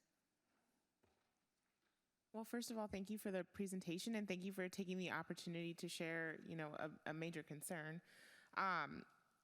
Is there any data that records maybe why students are absent, like the reasons behind the absences? Is transportation a factor? Is that something the district is also working to strengthen? Yes, so transportation doesn't seem to be an issue. It really has been relating more towards, in many ways, we're seeing that some parents are indicating that they need help at home taking care of their children, or they're, my baby's a little sick, and, okay, sick, we don't want students to go to school sick, right? But define sick, so it depends, like an allergy or something that's less than something that's something contagious. Some of the parents will just keep them at home. Some of our parents are just keeping the kids at home, period. Not getting up early enough and actually taking the responsibility of making sure their children are up, because these are the youngest ones that we're seeing the biggest impact. So we're working with the parents. Some of it is parenting issues, and we are working with those parents and providing them some support. We now have, I do want to share this though, in the past we didn't have a truancy court that really supported our efforts. Now we do. So some of these most egregious cases are being heard before the court. And it's really to protect our children so that they can get their education. But we want to avoid that at all costs. Yes, so absolutely. I'd much rather just, really encourage our parents to send their children to school. Thank you. Any other questions or comments from the board? I just have a question on some of the data points that you provided, especially on that graph about the different school types and their absentee rates. And you said elementary was higher, but actually, I think it's alternative schools at 33%. What does that measure? Is that home Okay, schools, so or? alternative schools are schools that when students are expelled, or when students are in a very serious discipline issue or behavior, they're sent to an alternative center. So an alternative center is, we only have, I think, 3 or 4 in the district. That is where those absenteeisms are coming from. The students are just not showing up in so many cases. Or they're assigned there. They're counting as absences every day because the student or the parent of the student refuses to send them there. But those absences are counting against the student. Thank you. Any other questions? Okay, thank you. We'll have Ms. Andrews. Now to Ms. Andrews.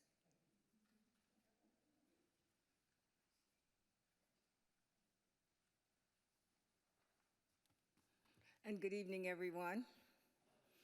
It's always my pleasure, Chairwoman Paula Wilson and Nancy, our Vice Chair, Panera, all of the board members, staff, Jenna, who is outstanding at Royal Palm Beach High School, Student Council President, and our council liaison, Councilman Hamera. I bring you greetings from our superintendent, Superintendent Mike Burke, and all 7 school board members, and I think I tell you every time I stand here, I am so happy to be the school board member for District 6. Cypress Trails, you are awesome tonight. Absolutely fabulous. When I saw the band and when I saw all of the students here tonight from the Ron Clark Academy, that's a big deal. That's a prestigious national program that's being highlighted right here in the village of Royal Palm Beach. And the students that performed tonight in the band, that's a big deal at the elementary level, being able to play those instruments on short notice. And I thank the district's person who comes to your school and actually takes care of those children, Mr. Salter. Would you tell him I said he's doing an absolutely fabulous job? And Cypress Trails, I want to congratulate you. As I looked at your data tonight, it was fabulous, and your A rating, fabulous. All the kinds of things that happen at Cypress Trails Elementary School in Royal Palm Beach makes the difference. But as I look out and I saw the data on all of our schools in Royal Palm Beach, we're doing fine. I love all those A ratings. I love the Bs. I love the Cs. And I want to tell you, as I think about children, it's not about the tests. And I want to leave that with you tonight.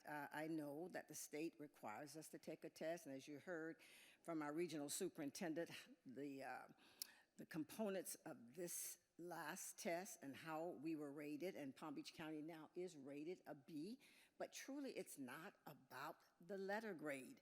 And people say, oh my gosh, it's a bragging right. And we all want to brag, but it truly is all about our students, and it's not all about the test. It's the whole child. It's about growth and development. And as you heard the regional superintendent say, that this past test didn't consider any of that, but that's what I consider as your school board member. And when I see the A rating at the schools, I'm so happy, Mr. Salter, and the schools. That's great, but I do know as a former teacher and a principal and working in the school district, there's still a lot of children struggling in the A schools that we have to bring up. So when we see a rating of an A or a B, that's a great thing to have those bragging rights, and it's something that I want to congratulate the schools for and congratulate students who score 5 and 4s because of their abilities to do that. But those who are struggling at the levels 3s and 2s and 1s, I want us to congratulate them too, because we have to take care of all of our students. We have to bring them up. And we've been through a pandemic, and I'm not saying that that's the reason, but you heard us talk about absenteeism tonight. Our country, as we look at us and the things that's happened to us since the pandemic and the unfinished learning, a lot of our children are still struggling to get there. And when the state implemented this new testing procedure, the FAST test and the BEST standards, all of that was new just a year ago. The teachers had to scramble to get a handle on what the new standards meant. Can you imagine the students? And then to take away paper and pencil testing and everything was on the computer, all of the children had to really readjust. And I compliment and commend every child that took the test. And how they did is important to me, whether they scored 1, 2, 3, 4, or 5. If they made the effort, the best effort they could make, that's so much important to me. And certainly I know that Palm Beach County School District will be an A-rated district soon, and we'll have more bragging rights, and that's always fine. I don't ever look at the A rating in Palm Beach County over the years to mean to me that we've taken care of every one of our children. So when you look at all of that, it's all about the big picture. And so when you see the articles and you see all of the people saying, oh my God, you're no longer an A, tell them, settle down. It's truly all about the children. It's helping every child learn.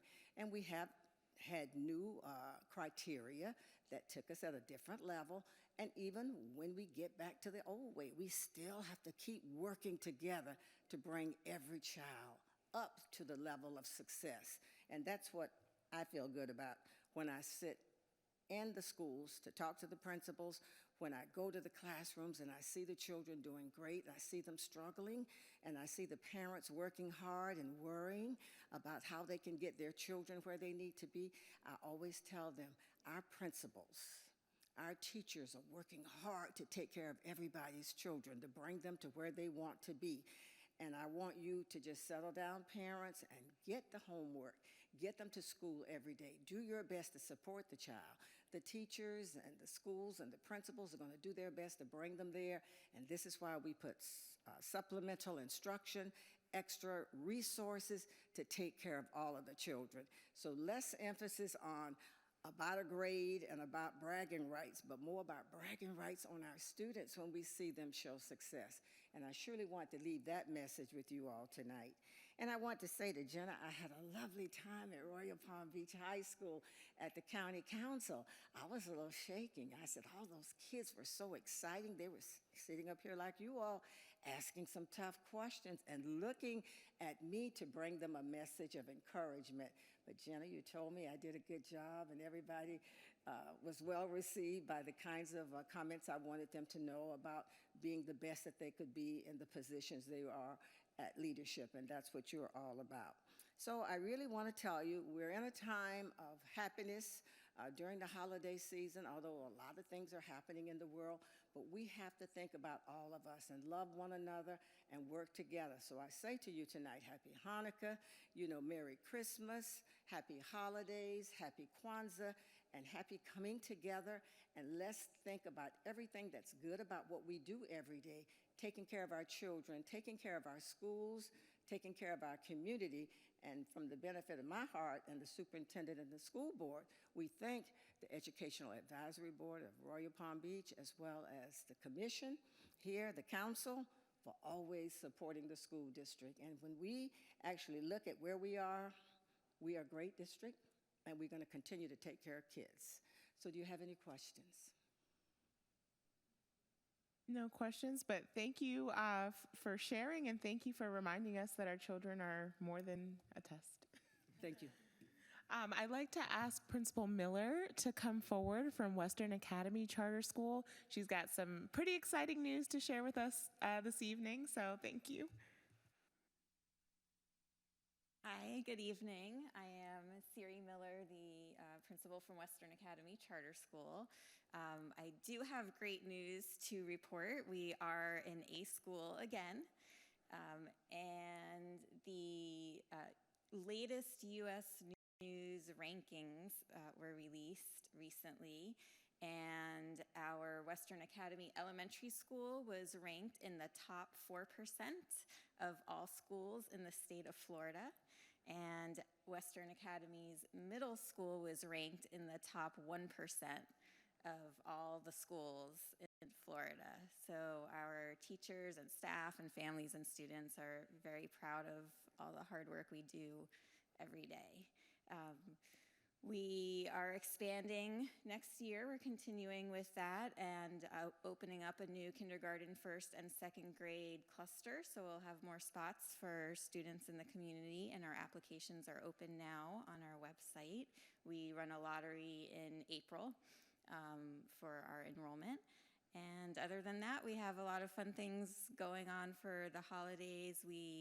Our families raised over $3,000 for the Salvation Army Angels to buy presents on their wish list for the holidays. We have a holiday musical performance at Seminole Ridge High School this Wednesday, and our chorus and show choir are going out later in the week to a lot of the senior living facilities in the area.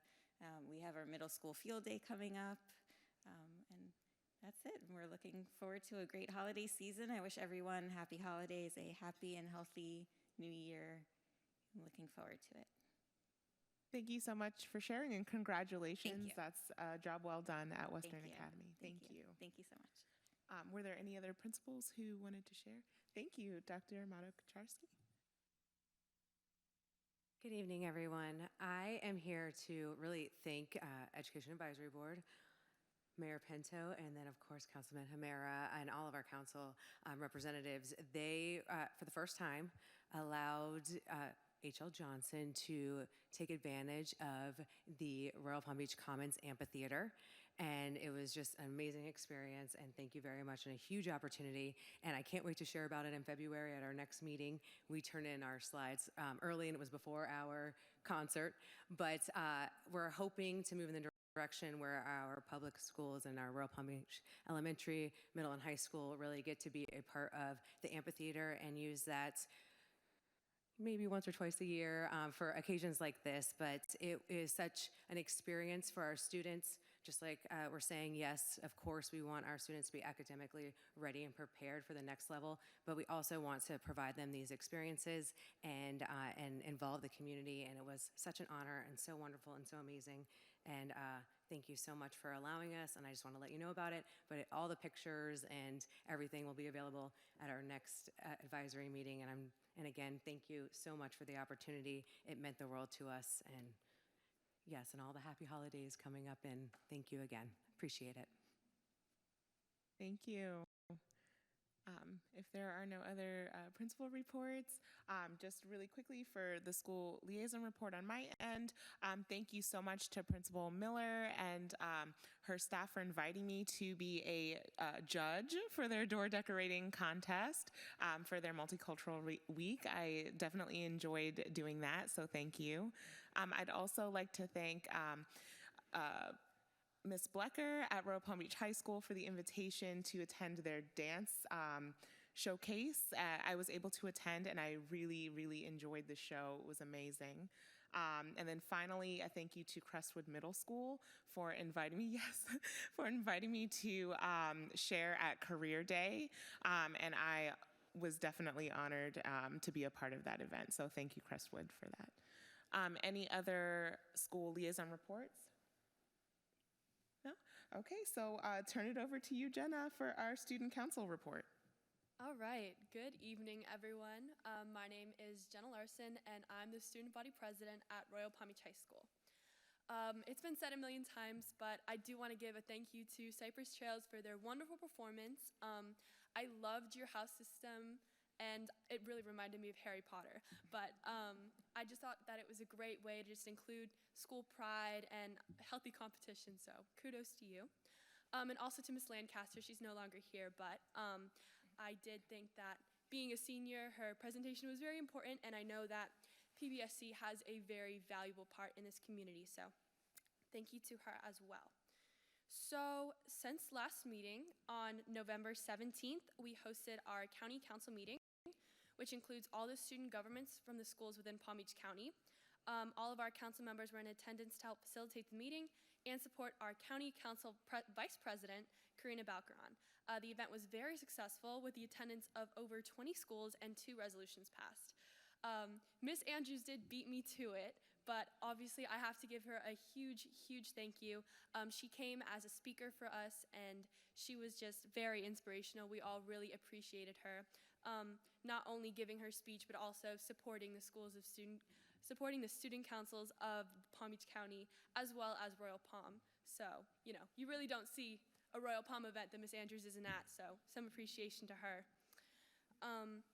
So on 6th, 8 of our members traveled to Seminole Ridge High School, where we did a safety presentation from the Teen Save Lives program on school shooter safety and medical practices. So our members that attended are all now certified in the program, and they were able to teach these techniques to the rest of our members in class. Hopefully we will be able to branch out this information and ideally bring it to some of our other students at our school. In collaboration with our District 5 co-vice presidents, Sydney Greenway Matthew and Riley Manuel, we hosted another meeting. This time it was for the District 5 of the Florida Association of Student Councils. As the vice president school, we were given the responsibility to organize the district's winter meeting this past Friday, December 8th, which comparatively includes Palm Beach County, Martin County, Glades County, St. Lucie County, Okeechobee, and Indian River counties. Our council worked very hard on creating educational and fun workshops, decorating, creating the agenda, and accommodating the advisors and our guest speakers. We successfully hosted and fed, I believe, over 400 students for our winter meeting, passed a resolution on the teacher spending amount, and to adjust to the rise of price from inflation. This is our last District 5 meeting before our rally. We have continued our Arts for Tots drive beginning December 1st, garnering donations from the schools in attendance at our meeting last Friday. We are continuing to collect toys for the program until December 15th, where we will drop off the collection at the local chapter at the South Florida Fairgrounds. We have been fairly successful in promoting and encouraging donations from our students by offering community service hours and the removal of lunch attentions for every 3 toys donated, which has been very helpful.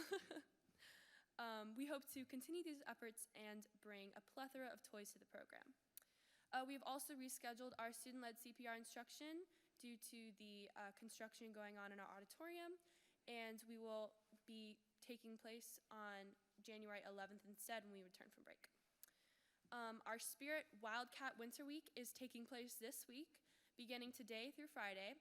Some of our dress-up days include holiday festive wear, flannel wear, anything but a backpack, teacher-student swap, so the students dress as teachers and the teachers dress as students, which should be fun, as well as our holiday PJ Day. And we are including games in the courtyard, including holiday crafts and guess a song to incorporate some of our school spirit and student engagement.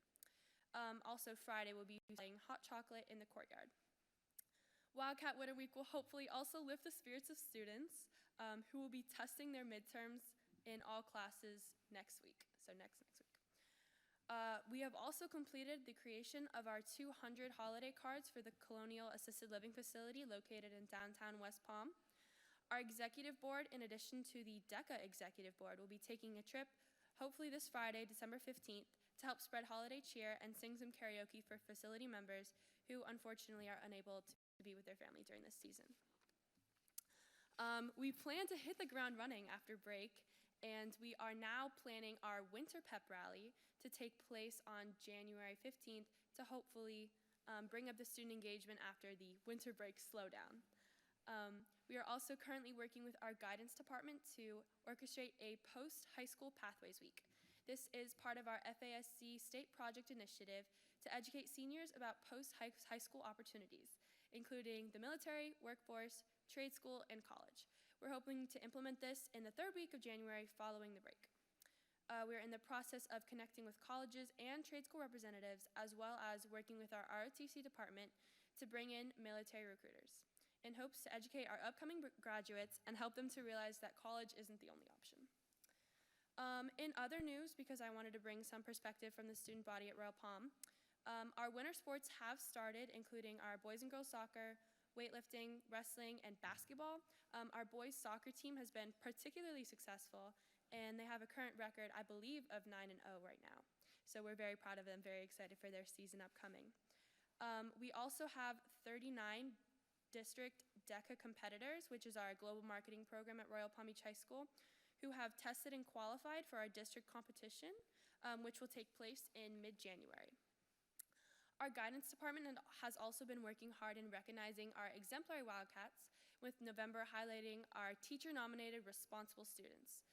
This is the character quality of the month, as well as continuing the University of the Week this past week with Barry University to help out with exposure and guidance for some of our seniors and juniors. Also recognizing our honor roll students with ice cream and Chick-fil-A. We're currently working on a globe party for our students who are on track to graduate and those students whose test score has improved. This is working together with our student council and our administration. We have midterm testing next week, which I mentioned. Our graduation date has also been announced, so we will have our graduation on May 15th and our senior panoramic photos tomorrow, December 12th. We also have many senior events upcoming. Are there any questions? Jenna, last month you asked for village support in your Toys for Tots program. Can you just clarify again where toys should be dropped off? So the toys, our local chapter is the South Florida Fair. I believe they're open the weekdays, Monday through Friday. I want to say it's like 9 to 3 p.m., 9 a.m. to 3 p.m. And then before Friday? Yes, before the 15th. Thank you. Of course. I hope everyone has a wonderful winter break. I yield the floor. Thanks. I would like to ask for a motion to approve the minutes of the Education Advisory Board meeting of November 13th, 2023. Second. All in favor? Any opposed? Thank you. And I would also like to share that the Village of Royal Palm Beach Education Advisory Board scholarship press release will be advertised in the Town Crier on Friday, December 15th, 2023, Friday, January 12th, 2024, and Friday, January 26th, 2024. The application will be available on December 15th on the Village website, which is www.royalpalmbeachfl.gov, for high school seniors residing in the Village of Royal Palm Beach. Completed scholarship applications must be postmarked or hand-delivered to Village Hall on Friday, February 16th, 2024 at 5 p.m. Okay. And at this time, is there a motion to adjourn? So move. Second. All in favor? Any opposed? This meeting is adjourned. See you in February. Holidays, everyone.